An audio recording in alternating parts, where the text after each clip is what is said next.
दोस्तों, क्या आपने कभी सोचा है कि जिस रावण ने माता सीता का हरण किया, जिस रावण के कारण भगवान राम को वन में भटकना पड़ा, रावण के लिए माता सीता के आंखों से आंसू क्यों निकले थे? ये केवल करुणा थी या कोई ऐसा रहस्य था जो आज तक सामने नहीं आया? ये रहस्य रावण की मृत्यु के बाद ही सामने आया। यह एक ऐसा संवाद है और माता सीता के बीच अंतिम बार हुआ था। उसने सबको चौंका दिया था।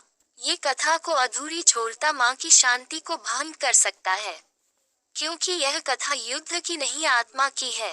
तो ये कथा पूरी अवश्य देखें। आप देख रहे हैं रामायण स्टोरी। अगर आप भगवान राम के सच्चे भक्त हैं तो कमेंट बॉक्स में जय श्री राम जरूर लिखिए। युद्ध की वह शाम जब रावण मारा जा चुका था, श्री राम की सेवा विजय के पताके लहरा रही थी। चारों ओर झनकार के नारे थे, पर एक कोना अभी भी मौन था, जहां केवल हवा थी और शांत गहरी दृष्टि वही खड़ी थी। माता सीता अशोक वाटिका से मुक्त होकर जब वह युद्ध भूमि में आई तो उनका चेहरा शांत था, पर उनकी आंखें कुछ और कह रही थी। रावण का निश्चल शरीर धरती पर पड़ा हुआ था और तभी माता सीता की आंखों से आंसू बहने लगे। वह सीता जो रावण की कैद में थी, जो अपमानित हुई थी, वह आज रावण के लिए रो रही थी। हनुमान, सुग्रीव, भगवान श्री राम भी चुप थे, लेकिन वह जान गए थे कि यह करुणा साधारण नहीं हो सकती है।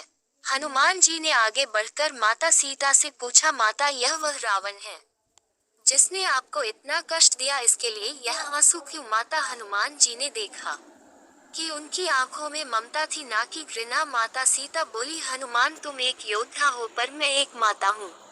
मैं केवल उसे रावण को नहीं देख रही जिसने मुझे चला है, मैं उसे देख रही हूँ, उसे आत्मा को, जो एक समय शिव भक्त था, जो भगवान ब्रह्मा से अमृता का वरदान प्राप्त कर सकता था, जो ऋषियों से बड़ा ज्ञानी था, लेकिन हार गया अपने ही अहंकार से। और फिर माता सीता ने उन्हें वो कहानी सुनाई जो आज तक किसी को पता नहीं थी। एक रात जब युद्ध का निर्णय हो चुका था, तब रावण माता सीता के पास आया अंतिम बार। ना कोई गुस्सा, ना कोई लालच, एक थकी हुई आत्मा के साथ रावण ने माता सीता से कहा, सीता, मैं जानता हूँ तुम राम की हो, तुम्हारा हृदय कभी मेरा नहीं हो सका, लेकिन आज मैं तुम्हें एक शब्द बताता हूँ। सीता चुप थी, पर रावण बोलता गया, तुम्हें उठाकर लाना मेरा सबसे बड़ा पाप था, पर तुमसे मिलना मेरी सबसे बड़ी साधना थी। मैंने तुम्हें स्त्री रूप में नहीं, शक्ति रूप में देखा। मैं चाहता था कि तुम मेरे साथ रहो ताकि मैं अपने भीतर की रक्षा को जीत सकूं। मैं वेदों का अध्ययन किया, शिव की आराधना की, लेकिन मेरी आत्मा कभी पूर्ण नहीं हुई। और फिर उसने कहा, जब मेरा अंत हो जाएगा तब तुम एक आंसू बहाना, उसे रावण के लिए जो संसार को बदल सकता था, पर खुद को नहीं बदल पाया। माता सीता ने उसे रात रावण की आंखों में अजीब शांति और अंदरूनी लड़ाई देखी थी। रावण ने कहा, मुझे पता है कि राम मुझे मारेंगे और राम के हाथों मुझे मृत्यु स्वीकार है, लेकिन तुम मुझे जानो कि मेरे अंदर एक आत्मा थी जो एक तपस्वी थी, लेकिन वह एक राक्षस बन गई। उसे रात रावण खूब रोया था, हर के कारण नहीं, बल्कि अपने ही पतन और अपने कुकर्मों के लिए। और फिर वही दृश्य माता सीता के सामने आया था।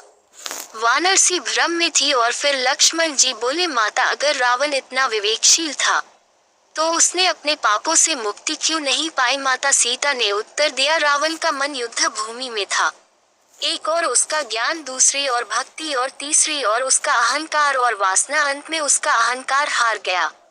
भगवान राम ने सीता से कहा, सीता, तुम्हारा हृदय कितना विशाल है, तुमने जिस करुणा से शत्रु को देखा, वह इस कथा की सबसे बड़ी शिक्षा है। हनुमान जी ने फिर विनती की, माता, क्या रावण ने कुछ और भी कहा था?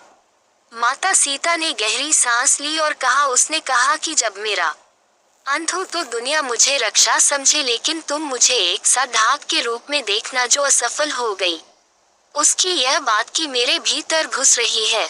मैं इसलिए नहीं रो रही हूँ क्योंकि वह एक शक्तिशाली आत्मा थी जो ब्रह्म से टक्कर ले सकती थी, अपने ही आग में जल गया। भगवान श्री राम ने माता पिता का हाथ थाम, सन्नाटा अब लंका की हवा में था, लेकिन रावण आज केवल एक रक्षा नहीं, एक चेतावनी बन गया था कि ज्ञान, भक्ति, बोल सभी व्यर्थ हैं।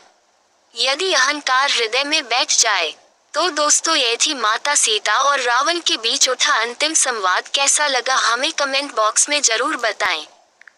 Space.